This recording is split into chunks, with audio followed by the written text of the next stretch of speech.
జనగణమే తల వంచి నీ సేవకు చినుకై దీవించి నిరుపేద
ఈరోజు శ్రీఆర్ గారికి అందరూ చప్పలతో స్వాగతం పలికారు. మన అభివృద్ధి ప్రదాత చేసే రోజు నూతన ప్రమాణ స్వీకార మహోత్సవానికి ఇచ్చేసిన మన గౌరవనీయులు ఎమ్మెల్యే గారికి మరియు వేదిక మీద ఉన్న పెద్దలందరికీ మరియు వేదిక ముందున్న అందరికీ కూడా పత్రికా మిత్రులకు పెద్దలకు అందరికీ కూడా నమస్కారం తెలియజేస్తూ మొదటగా మన గౌరవనీయులు ఎమ్మెల్యే గారి ఆధ్వర్యంలో నూతన ధర్మకర్తల ప్రమాణ స్వీకారము చేయబోతున్నాము. ధర్మకర్తలు చెప్తా సార్ శివకుమార్ గారు, అదేవిధంగా అనిత గారు ఇప్పుడు మొదటగా ప్రమాణ స్వీకారము మన గౌరవనీయులు ఎమ్మెల్యే గారి ఆధ్వర్యంలో చేస్తారు. చేపిస్తా సార్. మా నాన్న పేరు గట్టయ్య. మా నాన్న పేరు భూక్య నాయక్, నా పేరు భూక్య తిరుపతి నాయక్. నా పేరు రామడుగు బుచ్చుకొమరయ్య, మా తండ్రి పేరు రామడుగు ఆగయ్య. నా పేరు కొత్తపల్లి యాకరాజు, మా తండ్రి పేరు కొత్తపల్లి రామస్వామి. నా పేరు భీమగోని అనిత, మా సార్ పేరు భీమగోని మొగిలి. చిల్పూరు మండలము చిన్నపెండ్యాల గ్రామంలో కల శ్రీ లక్ష్మీనరసింహ స్వామి దేవాలయము ధర్మకర్తగా నియమించబడిన నేను దేవునిపై ప్రమాణం చేసి తెలియచేయనిది ఏమనగా, నేను పై తెలుపబడిన దేవాలయము యొక్క సంక్షేమము కొరకు నా యొక్క పదవి బాధ్యతలను విధులను నా యొక్క శక్తి వంచన లేకుండా నిర్భయముగా నిష్పక్షంగా నిర్వహించగలనని మరియు తెలంగాణ రాష్ట్ర దేవాదాయ ధర్మాదాయ మరియు హిందూ మత సంస్థల చట్టము 30/87 నందలి నియమ నిబంధనలను శిరసావహించి అమలు పరచగలను. కంగ్రాట్స్ అండి ధర్మకర్తలకు. ఓకే మళ్ళీ ఇంకొకటి మేడం ఒక్క మీ పేరు చెప్పుకోండి అందరూ. ఓకే. అను భగవంతుని మీద ప్రమాణపూర్వకంగా తెలియచేయనది ఏమనగా నేను ప్రత్యక్షంగా కానీ లేక పరోక్షంగా కానీ ఏ వ్యక్తికి కానీ లేక వ్యక్తులకు కానీ స్వామి దేవాలయము ఆలయ ధర్మకర్తగా నా యొక్క తీర్మానమునకు వచ్చు విషయమును లేక నాకు తెలియవచ్చు విషయములను నా యొక్క విధులను నిర్వహించుటకు అనవసరముగా తెలియచేయను. Congrats sir. ఇది చూడరా ఒకసారి.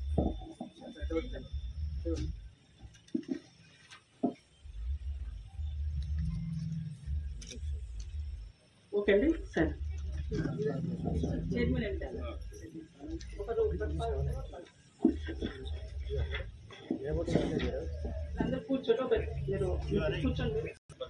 ప్రతిపాదించేది రామాడుగు బుక్షపతి కుమరే. నా పేరు తాళ్ళపల్లి శివకుమార్. నేను బుచ్చి కుమరేను ప్రతిపాదిస్తున్నాను. దేవస్థాన చైర్మన్ గా ప్రతిపాదిస్తున్నాను.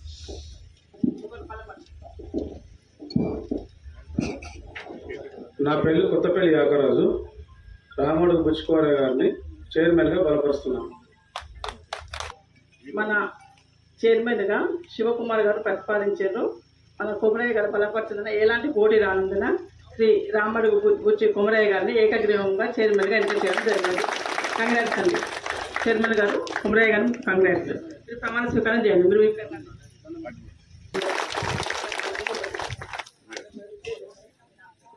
నా పేరు రామాడుగు బుచ్చి కుమరయ్య. మా నాన్న పేరు రామడుగు ఆగయ్య. అను నేను భగవంతుని మీద ప్రమాణపూర్వకంగా తెలియజేయనది ఏమనగా నేను ప్రత్యక్షంగా కానీ పరోక్షంగా కానీ ఏ వ్యక్తులకు కానీ శ్రీ లక్ష్మీ నరసింహ స్వామి దేవాలయము చైర్మన్ గా నా యొక్క తీర్మానమునకు వచ్చు విషయమును లేక నాకు తెలియవచ్చు విషయములను నా యొక్క విధులను నిర్వహించుటకు అనవసరంగా తెలియజేయను. Congrats sir. Okay bye class అంటారు. మీటింగ్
ఈరోజు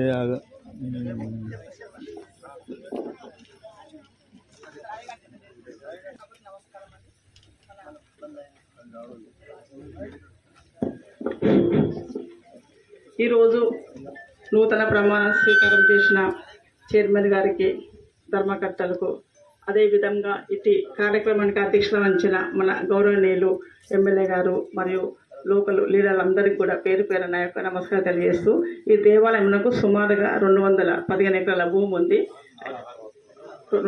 సుమారు 206 ఎకరాల భూమి ఉంది. ఇటు భూమిని మన స్పెషల్గా ఇది డెవలప్ చేయాలనే ఉద్దేశంతో మన ఎమ్మెల్యే గారు దీన్ని ఒక స్పెషల్గా తీసుకొని కూడా దీనికి కమిటీ వేయాలి అని చెప్పి ఒక నూతన ధర్మకర్తల కమిటీ వేయించారు.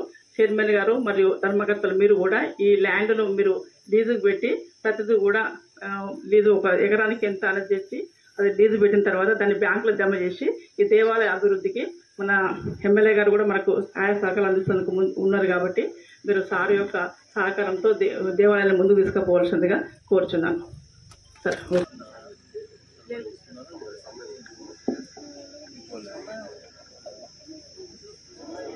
సార్ 109 ఎకరాలు సాగు ఉంది సార్ ప్రస్తుతం. మిగతాది పెండింగ్ ఖాళీ ఉంది సార్. మొత్తం 136 రైతులు ఉంది సార్.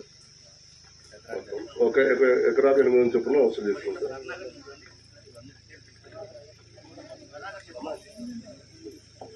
దేవాలయానికి 205 ఎకరాల 30 గుంటల భూమి ఉంది సార్. గత 10 సంవత్సరాల వరకు 155 మంది రైతులు ఈ యొక్క భూమిని 800 చొప్పున సాగు చేశారు. ప్రతి సంవత్సరము కూడా ఒక్కొక్కసారి రైతులు 2 సంవత్సరాలకు ఒకసారి చొప్పున ఇస్తుంటారు సార్. ఒకసారి ఈ సంవత్సరము రకాలు వసూలైనవి 40 నుంచి 50 వేల రూపాయల వరకు వసూలైనాయి సార్. పోయిన సంవత్సరం నుంచి ఒక రైతుకు 1000 రూపాయల చొప్పున వసూలు చేస్తున్నారు. ఈసారి 50 వేల రూపాయల వరకు వసూలైతే బ్యాంకులు వేయడం జరిగింది సార్. చెరువు నిర్మాణంతో కొన్ని కాలువల ద్వారా ఒక 35 మంది రైతులకు భూమి చెరువులో వేయింది సార్. మిగతా 109 మంది రైతులు ఈ సంవత్సరానికి సాగు చేసుకుంటున్నారు సార్. ఇది కొంత భూమి వాగులో కూడా ఇందులో ఉన్నాయి సార్. వాగులో కూడా 10 ఎకరాలు ఉంది. అంత సాగుకు వచ్చే భూమి 130 ఎకరాల వరకు సాగు భూమి అవుతుంది సార్. మిగతా భూమి అంతా చెరువు పోయింది, తర్వాత వాగులో వెళ్ళింది. తర్వాత ఇక్కడ బండల రాళ్లతోటి కొద్దిగా భూమి ఉంది సార్. కొంత ఏన రాళ్ల లాగా కొద్దిగా భూమి ఉంది సార్. మిగతాది మాత్రం సాగులో ఉన్నటువంటి భూమి 130 ఎకరాల భూమి సాగైతే సార్. ఇందులో చెరువులో మాత్రము 25 ఎకరాల వరకు చెరువుతోటి ఉన్నది సార్. మొత్తం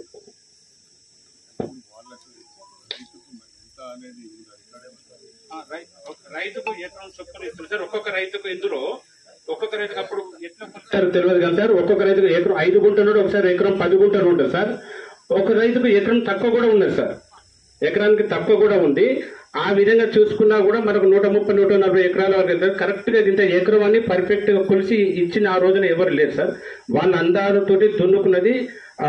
ఇంత ముందు 10 సంవత్సరాల క్రితం ఉన్నటువంటి చైర్మన్ ఒక తాడుతోటి కొలిసి ఎకరం ఉంది అని అట్లా గెట్లలాగా పెట్టి ఆ విధంగా దున్నుకుంటున్నారు సార్. చాలా ఏళ్ళ నుంచి ఉన్నారు సార్. 2010 నుండి మాత్రము 100 మంది దాకా ఉన్నారు సార్. అంత ముందుకు ఒక్కొక్క రైతు 15-20 ఎకరాలు దున్నుకున్నారు సార్. నాకు తెలియదు. 2010 నుండి మాత్రం నేను చూస్తున్నాను సార్. అంత ముందు మాత్రం ఒక్కొక్క రైతు దగ్గర 10-20 ఎకరాలు దున్నుకున్నారు సార్. అప్పుడు ఎవరు రైతులు రాలేదు. దాని తర్వాత వాకాటికరణ జాయింట్ కలెక్టర్ గా ఉన్నప్పుడు భూమి అన్యక్రాంతమైందా కాలేదా అని చెప్పేసి అప్పుడున్న ప్రభుత్వంతో సర్వే చేయించి మొత్తం 205 ఎకరాల 30 గుంటల భూమికి అద్దురాలను నాటించి ఆమె ఆధ్వర్యంలో 150 మంది రైతులను మీకు ఎవరికి భూమి కావాలో ఒక్కరికి ఎకరం చొప్పున ఇస్తామని చెప్పేసి ఆమె ఆధ్వర్యంలో 150 మంది రైతులు పేర్లు ఇచ్చారు సార్. ఆ 150 మంది ఆ సంవత్సరంలో సాగు చేసుకున్నారు. తదుపరి మిషన్ కాకతీయలో మనకు చెరువు వచ్చినప్పుడు కొద్దిగా భూమి చెరువులో వెళ్ళింది సార్. మిగతా భూమి వాగులో ఉన్నది సార్.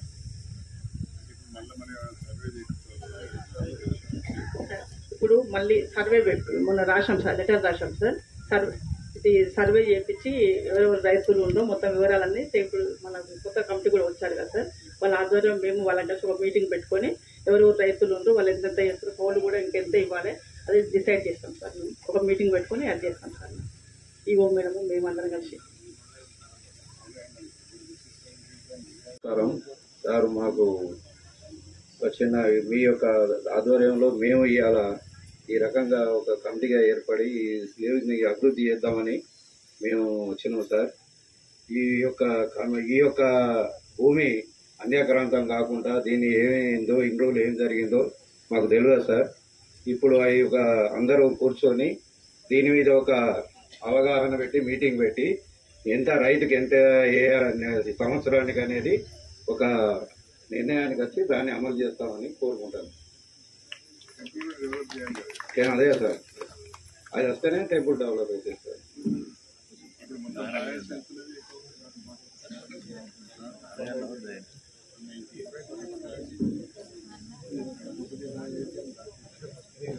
లేదు సార్, ఇల్లులో కానీ ఏమి ఇస్తలేదు సార్. మేము పెడతాము.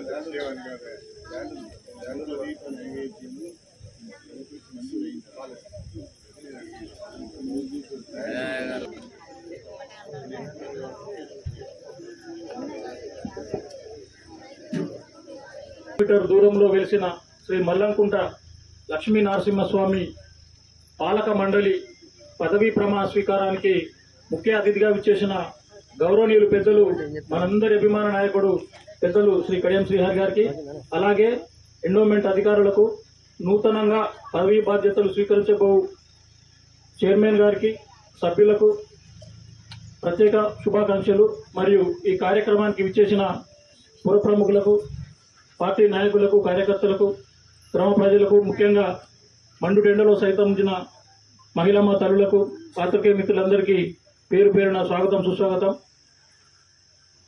ఈ మల్లంకుంట లక్ష్మీనరసింహస్వామి దేవస్థానానికి 206 ఎకరాల భూమి ఉన్నది.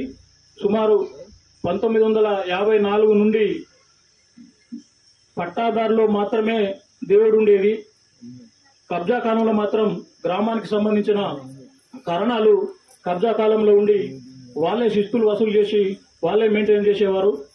కొందరైతే ఆ కబ్జా కాలాన్ని పట్టుకొని రైతులకు కూడా విక్రయించే క్రమంలో మన గ్రామానికి చెందిన అందరూ తాళ్లపల్లి రామస్వామి గౌడ్ ఆధ్వర్యంలో పెద్ద ఎత్తున తిరుగుబాటు చేసి ఎండోమెంట్ అధికారుల సహాయంతో కబ్జా కాలం నుండి ఆ కరణాలందరినీ తొలగించి 1975-76 ప్రాంతంలో ఎండోమెంట్ అధికారుల సహాయంతో నూతనంగా పాలక మండలి ఏర్పాటు చేసి ఫస్ట్ చైర్మన్ తాళ్లపల్లి రామస్వామి గౌడ్ గారు అప్పటి నుండి వాళ్ళ కబంధ హస్తాలలో ఉన్నటువంటి భూమిని తీసి రైతులకు పంచి ఆనాటి నుండి బోర్డుగా ఏర్పడి ఈ దేవస్థానం భూమిని కాపాడడం జరిగింది. తదనంతర పరిణామాల మధ్యలో ముఖ్య సార్ కానీ, యాదగిరి సార్ కానీ అందరూ చైర్మన్గా చేసిండ్రు. గత ప్రభుత్వంలో దీన్ని సింగిల్ ట్రస్టీ ఏజెన్సీగా పాలక మండలి లేదు. మరి మన గౌరవనీయులు మన స్థానిక శాసనసభ్యులు గారి ప్రత్యేక చొరవతో మాత్రమే ఈ పాలక మండలి ఏర్పడ్డది. దీనికి పాలక మండలి లేదు. సార్ ఎండోమెంట్ ఆఫీసర్కు ఫోన్ చేసి మేము పాలక మండలిని రాసి పంపుతున్నా అంటే ఫార్వర్డ్ చేస్తేనే తప్ప అక్కడ ఓకే అయి వచ్చింది. అంతటి పెద్ద కార్యక్రమాన్ని సారు ఆధ్వర్యంలో మనం నిర్వహించుకోవడం మీ అందరికీ, మన గ్రామస్తులందరికీ కూడా చాలా శుభ పరిణామం.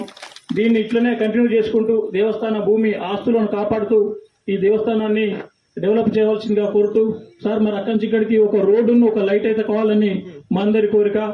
ఈ గుడిని విషయాన్ని విడిపెడితే మన నాయకుడు మనసున్న మహారాజు కడియం శ్రీహరి సార్ గారి 1994 నుండి మన నియోజకవర్గానికి సార్ అడుగుడు పెట్టడం జరిగింది. 2 పర్యాయాలు మనం ఎమ్మెల్యేగా ఎన్నుకొని సార్ను పంపిస్తే సారుకున్న అవకాశాన్ని బట్టి కేబినెట్ మినిస్టర్ స్థాయిలో ఉండి 94 నుండి మీరు ఒకసారి ఆలోచించుకోండి పెద్దలు. సార్ రాకముందుకు మనకు రోడ్లు ఎట్లుండే, సార్ రాకముందుకు మన పాఠశాలలు ఎట్లుండే, ఒక ప్రత్యేక విజన్ తోటి అన్ని గ్రామాలు, నాకు చిన్న అనుభవం చెప్తాను. నేను సార్కు 94 నుండి సార్ దగ్గరికి మేము క్రికెట్ టోర్నమెంట్ సార్ దగ్గర పోయినప్పుడు తిరుపతి నాయక్ సార్ దగ్గరకు వచ్చి, సార్ మాకు తండకు రోడ్డు కావాలి, మాకు తండకు రోడ్డు కావాలని ఊకే అనేది. తిరుపతి నాయక్ అడిగింది ఏంటంటే మొరం రోడ్డు. సార్ ఒకసారి మేము ఎప్పుడు టోర్నమెంట్ ఓపెన్ చేయనా రేపు పోయేటప్పుడు సార్ రెడీ అయింది రమ్మనేటప్పుడు ఆర్ఎన్బీలో కూర్చొని ఈ తిరుపతి నన్ను ఊరికి అడుగుతాను దానికి వీటి రోడ్డు అని చెప్తే వాళ్ళు నమ్మలే ఫస్ట్. అంటే అప్పటికి ఆర్టీసీ గ్రామాలకు పోయే ఊళ్ళకే రోడ్డు ఉండేది. కానీ ఆ సారు దృష్టిలో ఉన్నది కాబట్టి అది తిరుపతి నాయక్ నన్ను ఇబ్బంది పెడతానని ఆ రోడ్డు అటువంటి నాయకుడు దొరకడం మనకు అదృష్టం. అప్పుడే జరిగినాయి బీటీ రోడ్ల నిర్మాణం, డబుల్ రోడ్ అయింది మన గ్రామానికి. పాఠశాల అదనపు తరగతి గదులు వచ్చినాయి, వాటర్ ట్యాంక్ వచ్చింది, పాఠశాల ప్రహరీ కూడా నిర్మించుకున్నాం. అన్ని కులాలకు ఎక్కువ గౌడ కానీ, ముదిరాజు కానీ, కుర్మ కానీ కమ్యూనిటీ హాల్స్ ఇచ్చిండు. మరి తర్వాత 15 సంవత్సరాలలోపు సారు దూరంగా ఉన్న ఎమ్మెల్సీ అయినప్పుడు కూడా మన గ్రామానికి సార్ మాకు చెర్లకు నీళ్ళు వస్తలేవంటే ఒక చెక్ డ్యాం కావాలంటే 30 లక్షల రూపాయలు అవుతాయి. అప్పటికి మేము సార్ దగ్గరికి హైదరాబాద్ పోతే ఈఎన్సీకి ఫోన్ చేసిండు. సార్ ఆ రోజు మాతోటే వచ్చే ఈఎన్సీ ఆఫీస్కు వచ్చే టైం ఉండే, కానీ ఆ రోజు ఎవరో చనిపోవడం వల్ల కార్యకర్తలు పోతే అటు వెళ్తున్నా అని చెప్పి మాకు ఫోన్ చేసి ఈఎన్సీ దగ్గర పోమంటే మేము డైరెక్ట్ ఈఎన్సీ దగ్గర పోయి సార్ పంపించినంటే ఆ లిస్టులో మన చెక్ డ్యాం పేరు లేవు. చిన్నపెండాల నాకు సార్ చెప్పింది కాబట్టి వేరేది కట్ చేసి మన గ్రామానికి చెక్ డ్యాం ఇచ్చింది కాబట్టి మన అందరం అదృష్టవంతులం కావా. ఇంతటి నాయకుడి నాయకత్వంలో మళ్ళీ మనం మన గ్రామాలను అభివృద్ధి చేసుకుందాం. మన గ్రామానికి సంబంధించింది ప్రతిదీ కూడా సార్ లిస్టులో ఉంటుంది. మాకు ఇవి కావాలని అడగకున్నా కానీ సార్ దృష్టిలో ఉంటే మీ గ్రామానికి ఏం కావాలి, లైటింగ్ కావాలన్నా, రోడ్డు కావాలన్నా అవన్నీ ఉంటాయి. ఇప్పటికి కూడా 40 ఇండ్లు వచ్చినాయి సార్. మాకు కొంచెం డిస్టర్బ్ అవుతుంది, పెద్ద ఊరు కాబట్టి మేము సఖ్యతగా ఉంటాం. అన్ని కులాల వాళ్ళం, మీ దగ్గరికి ఏం రాకుండా చేస్తాం. మాకు అదనంగా ఇంకొక 10-20 ఇస్తే మీ అందరికి ఇస్తాం. ఎందుకంటే బెనిఫిషియర్స్ చాలా మంది ఉన్నాయి, వచ్చినాయి 40 ఉన్నాయి. ఎట్లా పంచాలో మాకే ఇబ్బంది అవుతుంది. మేమందరం కలిసికట్టుగా యూనిట్గా ఉండి మీ నాయకత్వంలో సమర్థంగా పనిచేసి మీ నాయకత్వాన్ని గట్టిగా బలపరుస్తాం. కాబట్టి మాకు అదనంగా 2 ఇచ్చేలు కానీ సరిపోదు సార్. మీ దృష్టిలో పెడుతున్నాం. మంచి నాయకత్వంలో మేము పనిచేసి మీ దగ్గర మంచిగా ఉంటామని కోరుకుంటూ ఈ అవకాశం కల్పించిన అందరికీ పేరు పేరుకు నా కృతజ్ఞత తెలిపిస్తూ, మా మహిళలకు ప్రత్యేకంగా కృతజ్ఞత తెలియజేస్తూ మరొకసారి నూతన పాలక మండలి సభ్యులందరికీ ఆల్ ది బెస్ట్ చెప్తూ ముగించుకున్నాం. Thank you sir. Thank you. గ్రామంలో దాదాపు 300 సంవత్సరాల క్రితం కాకతీయులు నిర్మించినటువంటి శ్రీ మల్లంగుట్ల లక్ష్మీనరసింహస్వామి పాలక మండలి ప్రమాణ స్వీకారానికి వచ్చినటువంటి గౌరవనీయులు మన తెలంగాణ ఉప ముఖ్యమంత్రి వర్యులు కడెం శ్రీహరి గారు, స్థానిక శాసనసభ్యులు, వారి ఆధ్వర్యంలో ఈరోజు నూతన కమిటీ ప్రమాణ స్వీకారం చేసుకోవడానికి వివిధ గ్రామాల నుండి వచ్చినటువంటి నాయకులకు, పత్రికా విలేకరులకు, గ్రామ ప్రముఖులందరికీ నా యొక్క వందనాలు. సారు గురించి ఒక 2 విషయాలు అంటే, తల్లి, తండ్రి, గురువు దైవంతో సమానం. మనం ఈ దైవ కార్యక్రమంలో ఉన్నాం కనుక సారు నాకు 82-83లో జూనియర్ కాలేజీలో లెక్చరర్గా ఉన్నప్పుడు నేను అదే కాలేజీలో చదివిన.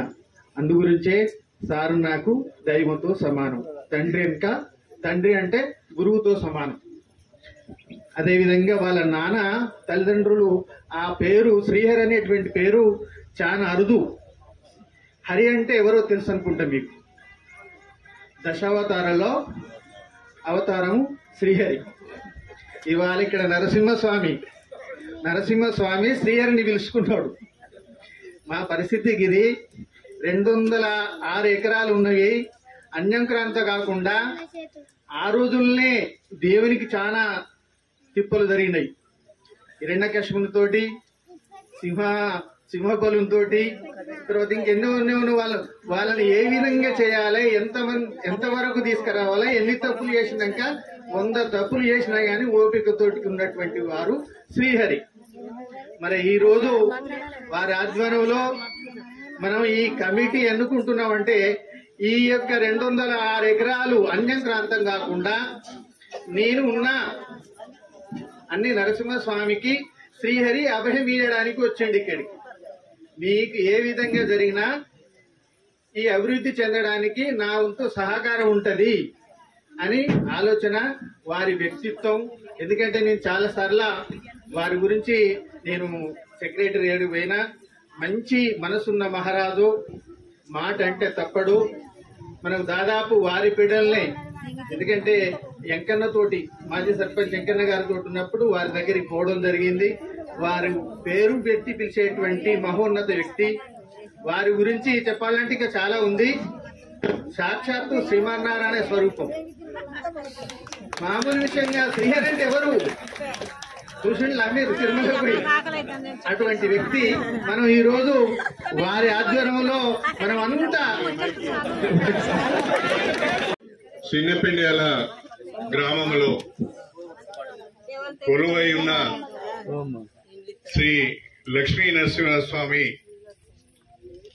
పాలక మండలి ప్రమాణ స్వీకార కార్యక్రమము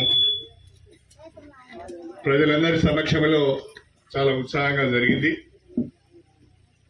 ఈరోజు పాలక మండలి చైర్మన్ గా సభ్యులుగా ప్రమాణ స్వీకారం చేసిన భక్తులందరికీ, దేవుని భక్తులందరికీ నా హృదయపూర్వకమైన శుభాకాంక్షలు తెలియజేస్తున్నాను. మీ అందరి సహకారంతో ఈ ఆలయ చైర్మన్ గా ఎంపికైన రామడుగు బుచ్చుకుమరయ్య గారు, సభ్యులు శ్రీ తాళ్లపల్లి శివకుమార్ గారు, ముఖ్య తిరుపతి గారు, కొత్తపల్లి ఆకరాజు గారు, అదేవిధంగా భీమగోని అనిత గారు, మరి మనకు శాశ్వత అర్చకులు మిత్రులు ఎల్లబట్ల కరుణాకర్ గారు, మన ఆలయ అధికారి గారు, వేదిక పైనున్న పెద్దలందరికీ, గ్రామ ప్రజలందరికీ, మీడియా మిత్రులకు పేరు పేరున నా హృదయపూర్వకమైన నమస్కారాలు తెలియజేసుకుంటున్నాను. చిన్నపెండ్యాల గ్రామంలో లక్ష్మీ నరసింహస్వామి వారి ఆలయము, ఆ ఆలయానికి దాదాపుగా 206 ఎకరాల భూమి, ఆ భూమికి యజమాని స్వామివారు. 206 ఎకరాల భూమి ఉన్న స్వామి ఆలయము ఆశించిన రీతిలో అభివృద్ధి చెందలేదు. కారణాలు ఏంటి అని ఇప్పుడు మనము మాట్లాడుకున్నా ఆలోచించినా లాభం లేదు. కారణాలు ఏమైనా ఒక్కొక్క గ్రామంలో బ్రహ్మాండంగా ఆలయాలు అభివృద్ధి అయినాయి. ఇంత పెద్ద భూస్వామి అయినా మన స్వామివారు మాత్రము, మన వారి గుడి మాత్రం అభివృద్ధి కాలేదు. నేను కొత్తగా పాలక మండలి చైర్మన్ గా సభ్యులుగా వచ్చిన మిత్రులందరినీ కోరేది ఒకటే,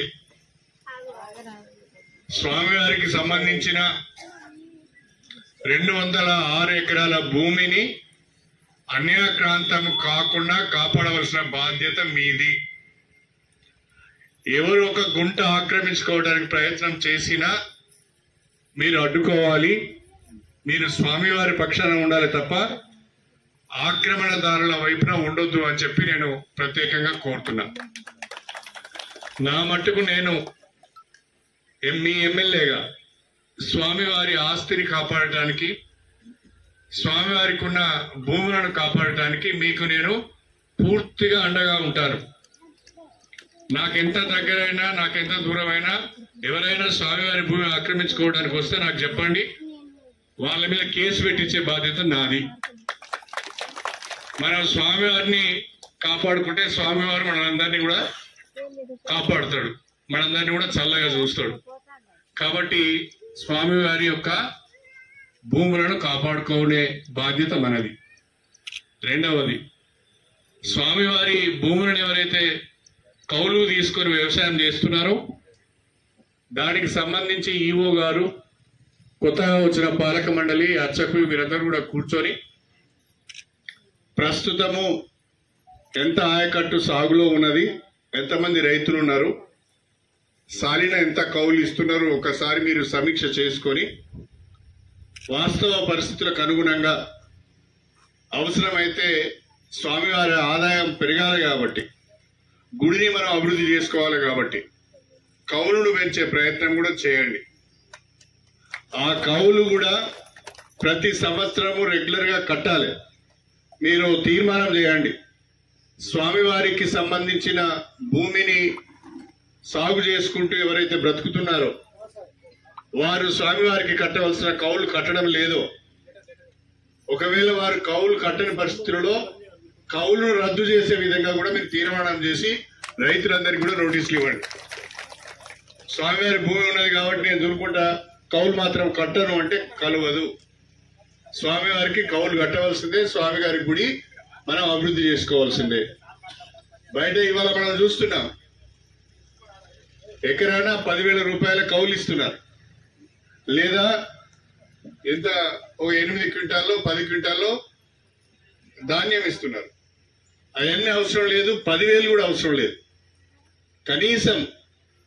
కనీసము ఎంత ఇక్కడ పంట ఏ రకంగా వస్తుందో చూసి, కొన్నిసార్లు పంట రాకపోవచ్చు, పంట ఏ రకంగా వస్తుందో చూసి ఆ పంటకు అనుగుణంగా వాళ్ళకు వచ్చే ఆదాయానికి అనుగుణంగా కౌలును నిర్ణయించి ప్రతి సంవత్సరం కౌలు ఖచ్చితంగా కట్టే విధంగా, కట్టకపోతే కౌలు రద్దు జరిపే విధంగా మీరు తీర్మానం చేయండి. చేసి ఆ తీర్మానాలను రైతులందరూ కూడా ఇవ్వవలసిందిగా నేను ప్రత్యేకంగా కోరుతున్నాను. రైతులందరికీ కూడా నేను విజ్ఞప్తి చేస్తున్నా, సరే మీకు అర్హత ఉందా అర్హత లేదా, మీరు కౌలు అయితే చేసుకుంటున్నారు, ఎవరు అడుగుతలేరని కౌలు కట్టకపోవడం మంచిది కాదు. స్వామివారికి చెల్లించవలసిన కౌలు తప్పకుండా చెల్లించాలని చెప్పి నేను కోరుతున్నా. మేమేమి ఇబ్బంది పెట్టాం, కాకపోతే ఒకసారి సర్వే చేసి వాకాటి కరుణ మేడం ఉన్నప్పుడు సర్వే చేశారని చెప్తున్నారు. మరొకసారి సర్వే చేసి చెరువు కింద ఎంత పోయింది, వాక్ కింద ఎంత పోయింది, రాళ్ళు రప్పలు ఎంత ఉన్నాయి, మిగతా భూమి ఎంత వ్యవసాయోగ్యంగా ఉంది, ఎంతమంది రైతులు ఉన్నారు అన్నది నిర్ధారణ చేయడానికి ఒకసారి సర్వే చేస్తాం. సర్వే చేసి హద్దులు నిర్ణయించి మళ్ళీ రైతులకి అది వ్యవసాయం చేసుకోవడానికి అప్పగించడం జరుగుతుంది అని చెప్పి నేను ఈ సందర్భంగా తెలియజేస్తున్నా. చిన్నపెండ్యాల గ్రామం చాలా పెద్ద గ్రామం. ఇంత పెద్ద స్వామి ఇక్కడ కొలువై ఉన్నాడు కాబట్టి ఊరికి దూరంగా ఉంది. దీన్ని అభివృద్ధి చేసుకోవాలి. ప్రధానంగా మనము మెయిన్ రోడ్ నుంచి టెంపుల్ వరకు రోడ్ సౌకర్యం కావాలన్నారు. రోడ్ సౌకర్యంతో పాటు కరెంటు సౌకర్యం కూడా కావాలన్నారు. నేను తక్షణమే ఈ కిలోమీటర్ రోడ్డు వెంబడి లైట్లు కూడా నేను ఏర్పాటు చేపిస్తానని చెప్పి సందర్భంగా మీకు తెలియజేసుకుంటున్నా. రెండవది, ఇది అడవిలో, ఈ ఆలయం అడవిలో ఉన్నట్టు ఉంది. ఎవరైనా వచ్చి కూర్చోవాలంటే కూడా ఇక్కడ నీడ లేదు. కాబట్టి నేను ఈ ఆలయం ముందట ఒక కమ్యూనిటీ హాల్ రూపంలో ఒక చక్కటి, ఒక పెద్ద ఏమంటారు దాన్ని, మంటపం మీరందరూ కూర్చునే విధంగా ఒక 5-10 లక్షల రూపాయలతోని ఒక మంచి మంటపం కట్టి మీకు ఇస్తానని చెప్పి ఈ సందర్భంగా తెలియజేస్తాను. ఎవరైనా వచ్చినా మంటపంలో కూర్చోవడం, కొద్దిసేపు మాట్లాడుకోవడం, ఎవరైనా వంటలకు వచ్చినా కూడా వంటలు చేసుకొని కొద్దిసేపు ఇక్కడ స్వామివారి దగ్గర కూర్చోవడం కానీ సేద తీరడం కానీ వీలుగా ఒక మంటపం కూడా నేను ఏర్పాటు చేస్తాను. ఈఓ గారు, చైర్మన్ గారు ఇక్కడ మంచినీటి సౌకర్యం ఉందా లేదా చూడండి. మంచినీటి సౌకర్యం లేకపోతే వెంటనే ఒక బోరు, ఒక మోటారు, దానికి ఒక సిస్టమ్ ఉంటే పర్వాలేదు. ఎండాకాలంలో కూడా ఇక్కడికి ఎవరైనా వస్తే మంచినీళ్ళు తాగే విధంగా ఉండాలి. మంచిగా ఒక 2-3 ట్యాప్స్ ఏర్పాటు చేయండి. మంచిగా కాళ్ళు కడుక్కోవడానికి కానీ తాగడానికి కానీ ఒక 2-3 ట్యాప్స్ ఏర్పాటు చేయండి. సిస్టమ్ ఏర్పాటు చేయండి. అది ఏం కావాలో మీరు ఈవో ఆల్రెడీ మీరు ఏం కావాలో మీరు ఒక మొదటి మీటింగ్ పెట్టుకొని ఈ ఆలయానికి ఇమ్మీడియట్ గా ఒకటి రోడ్డు, ఒకటి కరెంటు, ఒక మంటపం, మంచినీటి సౌకర్యం, ఇవైతే ఇప్పుడు ఇమ్మీడియట్ కావాలి. మిగతా అన్ని తర్వాత చేసుకుందాం. ఈ వెంటనే చేయవలసిందిగా నేను కోరుతున్నాను. అన్ని ఆలయాలతో సమానంగా మన చిన్నపెండ్యాల లక్ష్మీ నరసింహ స్వామి వారి ఆలయాన్ని కూడా మనం అభివృద్ధి చేసుకున్నాం. దయచేసి రాజకీయాలకు అతీతంగా, కులాలకు అతీతంగా గ్రామ ప్రజలందరూ కూడా ఆలయ అభివృద్ధికి సహకరించాలని చెప్పి నేను ప్రత్యేకంగా మీ అందరికి కూడా విజ్ఞప్తి చేస్తున్నాను. దీంట్లో రాజకీయాలు అవసరం లేదు. దయచేసి అందరం కూడా స్వామివారి ఆలయాన్ని అభివృద్ధి చేద్దాం. అభివృద్ధి చేస్తే స్వామివారి ఆశీస్సులు మన గ్రామం మీద ఉంటాయి, ప్రజల మీద ఉంటాయి. అందరూ బాగుపడటానికి కూడా అవకాశం ఉంటుంది. చివరిగా మరి ఈ గ్రామం పెద్దది. మీరు 40 ఇందిరమ్మ ఇల్లు ఇచ్చిళ్ళు, అవి సరిపోలేదు. ఇంకో 10-15 ఇళ్లు కావాలన్నారు. తప్పకుండా చిన్నపెండ్యాల గ్రామం మొదటి నుంచి కూడా, మరి నేను రాజకీయాలకు వచ్చినప్పటి నుంచి కూడా చిన్నపెండ్యాల గ్రామం ప్రత్యేకించి నాకు అండదండలు అందిస్తున్నది. ఈ గ్రామ ప్రజల ఆశీర్వాదం నా పైన ఉన్నది కాబట్టి మీకు అదనంగా లేట్ చేయకండి. ఈరోజు సాయంకాలం వరకే ఒక 15 ఇండ్లు అదనంగా లిస్టు చేసుకొని తీసుకురండి. అవి నేను వెంటనే వెరిఫికేషన్ పంపించి ఇప్పుడు మొదటి లిస్టుతో పాటు ఇది కూడా వచ్చేటట్టుగా నేను ఏర్పాటు చేస్తాను. కాకపోతే ఒక జాగ్రత్త తీసుకోవాలి. ఎలిజిబిలిటీ లిస్ట్ L1లో ఉన్న పేర్లు మాత్రమే పెట్టాలి. మన కార్యకర్తనో, నా దగ్గర బంధువనో, ఒక 50 ఇల్లు ఉన్న ఆయనకు, ఒక ట్రాక్టర్ ఉన్న ఆయనకు, ఒక హార్వెస్టర్ ఉన్న ఆయనకు, ఒక కారు ఆయనకు ఇల్లు పెడితే రాదు, అది వెరిఫికేషన్ లో పోతుంది. కాబట్టి మీరు అడిగిన విధంగా ఇంకా 15 ఏళ్ళు నిరుపేదలు ఎవరైతే ఉన్నారో, ఇల్లు లేని వాళ్ళు ఎవరైతే ఉన్నారో వాళ్ళకి ఇప్పుడే నేను మంజూరు ఇస్తాను. మీరు తక్షణమే ఈరోజు సాయంకాలం నాకు ఆ లిస్ట్ చేయవలసిందిగా నేను ప్రత్యేకంగా కోరుతున్నాను. చిన్నపెండియాల గ్రామం పైన నాకు ప్రత్యేకమైన ఆలోచన ఉంది. మన వాళ్ళకి చెప్పారు, అక్కడ మన ఆర్చ్ నుంచి అంటే నేషనల్ హైవే, ఇప్పుడు నేషనల్ హైవే మీద చాలా యాక్సిడెంట్స్ అవుతున్నాయని చెప్పి మనము సెంట్రల్ లైటింగ్ కావాలని అడిగినాం. సెంట్రల్ లైటింగ్ మంజూరు అయింది. అదేవిధంగా నేషనల్ హైవే మీద యాక్సిడెంట్లు అవుతున్నాయని చెప్పి ఫుట్ ఓవర్ బ్రిడ్జ్ అడిగినాం. ఫుట్ ఓవర్ బ్రిడ్జ్ కూడా మీకు మంజూరు అయింది. ఆ పనులు కూడా వెంటనే చేపిస్తాం. ఆ ఆర్చ్ నుంచి దాదాపుగా ఈ ఊరి బయట దాకా దాదాపు 2 కిలోమీటర్లు ఏమో ఉంటది. ఆ 2 కిలోమీటర్ల రోడ్డును బ్రహ్మాండంగా 4 లైన్ రోడ్ చేసి సెంట్రల్ లైటింగ్ చేయాలనేది నాకు ఒక ఆలోచన ఉన్నది. కాకపోతే ఈ సంవత్సరం అవుతుందా, వచ్చే సంవత్సరం అవుతుందా, కానీ ఆ గ్రామానికి ఒక అందం తీసుకురావాలి అంటే బ్రహ్మాండంగా రోడ్ వెడల్పు చేయాలి. సెంట్రల్ లైటింగ్ పెడితే బ్రహ్మాండంగా చిన్నపెండియాల గ్రామం పేరు చిల్పూర్ మండలం కావచ్చు, కానీ మండలంలో లేని రాజకీయాలన్నీ చిన్నపెండియాలనే ఉంటాయి. కాబట్టి చిన్నపెండియాలే మాకు రాజకీయ మండలం, చిన్నపెండియాలనే రాజకీయ మండలం. పాపం మల్కాపూర్ వాళ్ళు ఉన్నారు, మల్కాపూర్ మండలం కావాలని వాళ్ళని కాలే. ఏది ఏమని మల్కాపూర్ గ్రామం మండలం చెప్తాను చెప్పలేదే, మరి ఏం చెప్పినా నేను. ఏదేమైనా మనము ఈ గ్రామాన్ని మనం అన్ని రకాలుగా అభివృద్ధి చేసుకోవాల్సిన అవసరం ఉన్నదనే విషయాన్ని మీ అందరి దృష్టికి తీసుకువస్తూ నాకు ఈ అవకాశం ఇచ్చిన మీ అందరికీ హృదయపూర్వకంగా కృతజ్ఞతలు తెలియజేసుకుంటూ మరొకసారి పాలక మండలికి శుభాకాంక్షలు తెలియజేస్తూ సెలవు తీసుకుంటున్నాను. అందరికీ నమస్కారం.